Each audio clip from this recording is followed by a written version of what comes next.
Po wanyota ina problem yonna. Yes sebo. Bigenda bitya? Binyuma. Binyuma bana binyuma. Yes sebo. Yes sebo. Tusembayo kulabako kulokutante twasobola kufuna mukisa kubuuzaako ku show y'omukulu Clever J. Ku show ya Clever J ne yanyuma ennyo.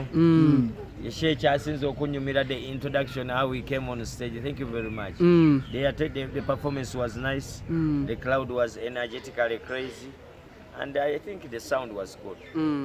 Okay, aho wennyini ku show yennyini bantu bangi bavuddeyo ne boogera ebintu bingi baagala mbalirira. Omuntu atasaamu ssente asaanidde asabe embalirira.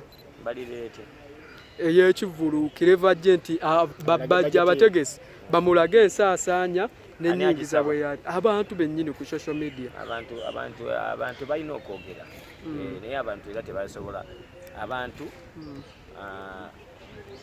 bebateekawo ogwo omuliro show ebeewo tusookera ddala okwebaza abantu mwenna mwebale nnyo omuliro mwebale nnyo kyemukola kyamaanyi nnyo platforms zonna kutandikira ddala ku TikTok, Twitter, Instagram, Facebook n'emikutu emirala ne babloggers bonna ne media houses mwebale nnyo mwebalire ddala naye I think tekyetaagisa mbalirira kyetaagisa kubanga kino ekintu kigenda okubaawo wabaawo entegeeragana eyo I think tujireke entegeeragana tulekere buli muntu adeserving bwe kyakola kati nze badde nkyali wano ne banyumiza n'okunyumiza mbu yennyini bakogera ku by the ne Clever J watu ine kyetu baitu planning nangamba ndi wano ntwala taata bamuwadde pichi ne mugamba manyi kataate sisoko obireke ebye tugenda okwemiti nga soko twale muzee bamuwadde pichi ne mbuuza ani agimuwadde nangamba bajja agimuwadde I think there are people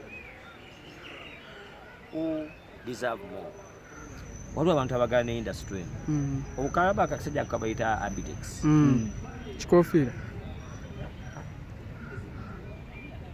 kasajja kayayiyayi kasajja kabayita Bajjo era nze wembamba wa credit nsobola okugaba Bajjo mu bapromota be Uganda akwata namba 2 Abitex n'akwata namba 1 ate beetaaga namba 1 n'okukola ne namba 2 namba 1 tasobola nga takoze ne 2 ne 2 tasobola nga takoze ne namba ki I think they can do more something better than that ate bana endongo bagiteka mu sente endongo so expensive ennaku zino bagezaako baba wembalire that means balina no bawe mbalire yateekebwa mu sente omusajja bateeka mu sente nyingi bino ebintu bigenda mu sente nyingi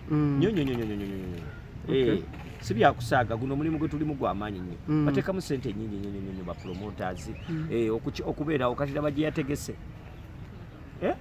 gye yategese kyetaaga ki TV zonna zeetaaga obulango radio zeetaaga obulango media houses temujja kunnimba mbu temwetaagayo mwetaagayo airtime babloggers mwena mwetaagayo airtime abantu nona beetaagayo airtime bigenda n'okuggwanga ne Kabaka ayagalayo okufuuta naye lwankubadde nga Clever J mbasijjaga musa oba okitegedde Uncle Kabako wali ku stage nga abantu omanyi oli musajja aleeta energy ku stage wali tonnalwako ne bakujjayo ne bayingizaawo ggudo ku stage envaayo gye wava abantu bagamba wali tonnabawa vibe gye obawa bulijjo omwana yajja bamukaama kakitwale nga musical man oli bwajja nange ntero kikola nenjja nenkuba oli akama ne mugamba waayi mugambe Kabako yadda nze nzirakawo nina gye nziruka kati nali nnyimba ate teri nakyo kyanyumira that is part of it abakitutte obubi tukitwale nti era kankitwale nti tekisobola kubanga buli muntu kimunyumira bulala kati miza performer man njagala buli muntu ng'ajja ne ku stage njagala mwekangeko naye mulekeko kuba it's all about hyping the show. Remember this eno show teyali ya Kabako eno show teriko time limit Kabako wetaaga oyimbe essaawa weziti eno show yalina concert for a man who has been there watching oyo omusajja yali legend nga yeetaaga n'okuwa obudde era ate nayambibwako n'okuyambibwa osanti otya ate wali oyagala nkooye bukooyi sho gye etaliiko boyi wange ate nkooyera okwo nga nookiya boyi wange ate nga n'abayimbi bajja abayimbi bali back stage bayimba buli muntu yali alina okuyimba bageto youth bali wanseevu nabona nga balina okuyimba oba okigende ne mu pulaani yange yali yakwekoonayo sekendi 2 kwegamba ku stage gwe olaba walwako kuba telwali nalwanako kuba nze nina okujjawo nti nensamba bwe nsamba nenzira kate siddayo mabega era ngendo chuka bwenti nga nengera champion gudo champion gudo mba nina nayo muleka mwana nabimba muko mwana obo chegeda ngendo okulengera ngane kabwe jumbira yenyini alien skin zene ngamba eba hype on my side. On the side of the audience, I think they boba bamanyi nti tugenda bongera kabakutana tukuba wadde nambe mu achatu sojja achatuwa ali mu kino bwenchuka bwenti ne binyumira kiringa bwe nabankuba endongo yange bwenti debut talo nasala umanyi nange kati endulu ezo ziba bbiri chokola aito muzirwanisa oleka atanaba kuyimba saawe eyo ye na continuing anesho kuba sometimes kati yo yali concert ya muyimbi oboshegede so we are giving some good hype yet abala basobo kigamba kati nze geto yuti ndi musajja ategeera ya yajja nandira mwe onangamba why akibanda ina jalida wamma we bale nnyo n'oyo art of baba singo bungi bwe tujja ate bamu ku stage bwe batyo bagamba Kabako yampambye buwambi ku show. No, it's all about performing and doing the best. Waliko ku stage okusinziira gwe nga bwe walaba turn up ye yali esanidde kuba abantu abasinga bagamba omusajja teyafunye bantu yali tasana abantu ate bangi na nnyo ku kirevajje wangi. Yes boss, kyebikanze nali size nakulaba bantu nali nze kulaba kirevajje abantu bali bangi nnyo nga gye nkomye mbuuza mwali muludde ddimu okulaba kirevajje mulema ate kwogera bigambo ate by'abantu nti nno mwali mwetaaga bameka ne bwe yalifunye abantu 100 baali bamumala ne bwe yalifunye mmeka man kirevajje ofuna abo abantu kyewuunyisa big surprise to me kubanze njogera mazima nga Kabako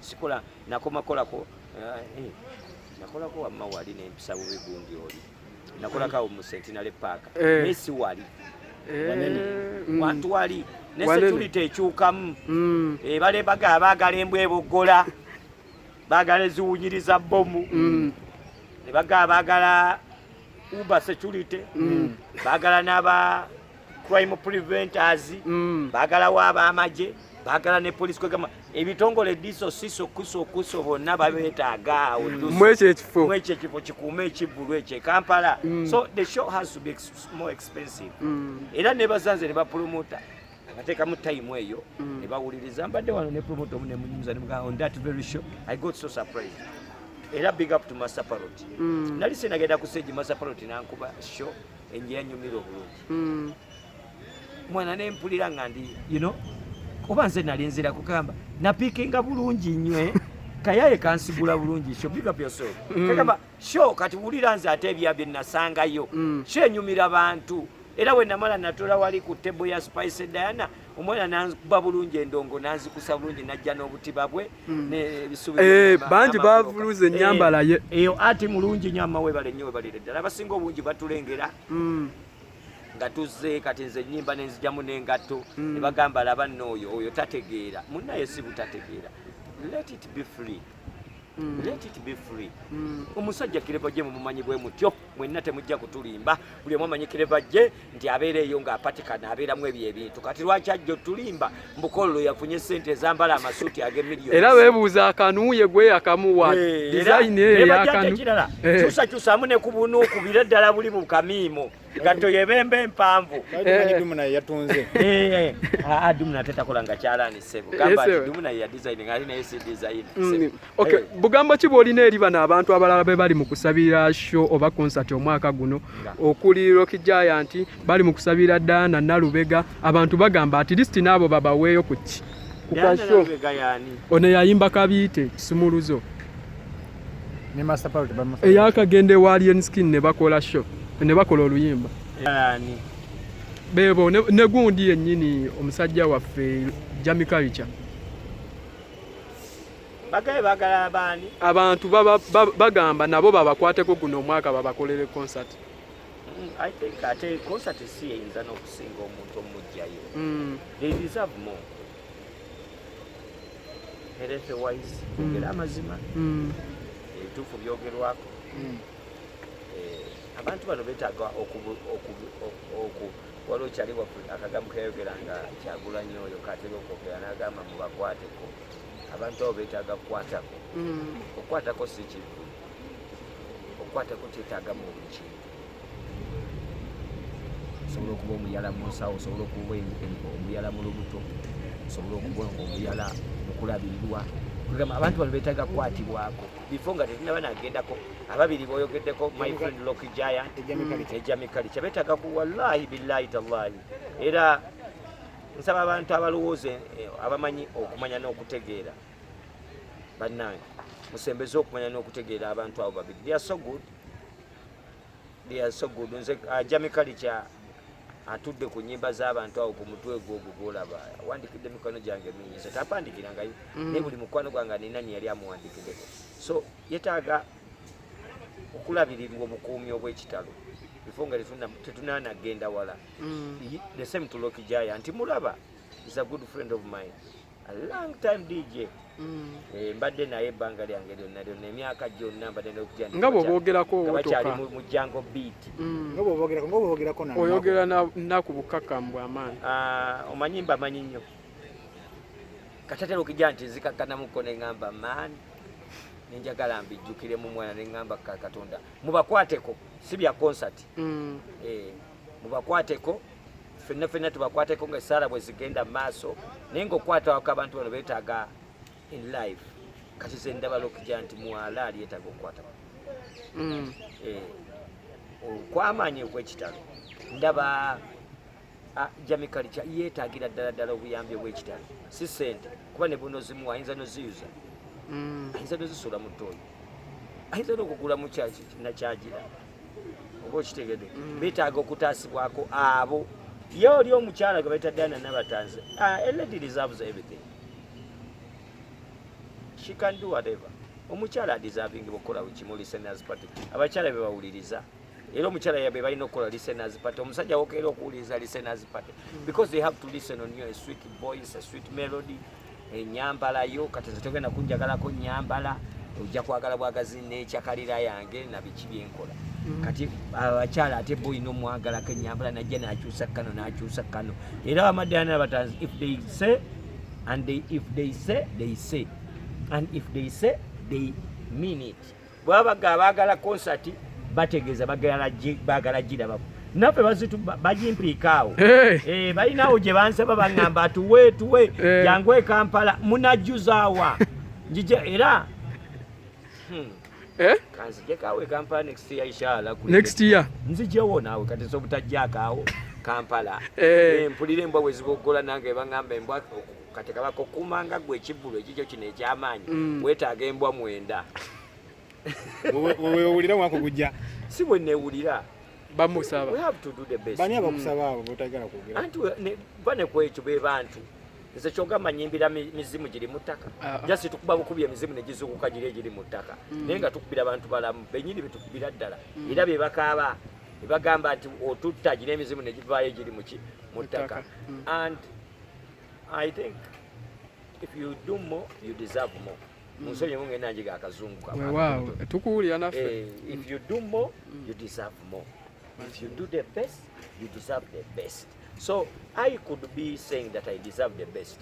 Nange kati njagala ngendeko ntera kumenyekera obumenyekezi magulu nendwala kaawo lumu nagenda kaawo mu cricket over ku launch ya Gravity bankubadde kati ku luno namugambye sebo wayalinga era yali apangisa ebyuma nandaga n'agenda obisiba kuba luli wayita mu stage bale kundaga yabitegesi agenda kusiba sound tubaye tugenda kubagana nnyo ku luno mbadde nja kulinnya era ngende e London naye munanga ate bwe nava ku launch ya Gravity weewuunye ne nfunamu ka injale naye ne nziruka kaawo e Bungereza ne bakwatakwatamuka awo kuba abantu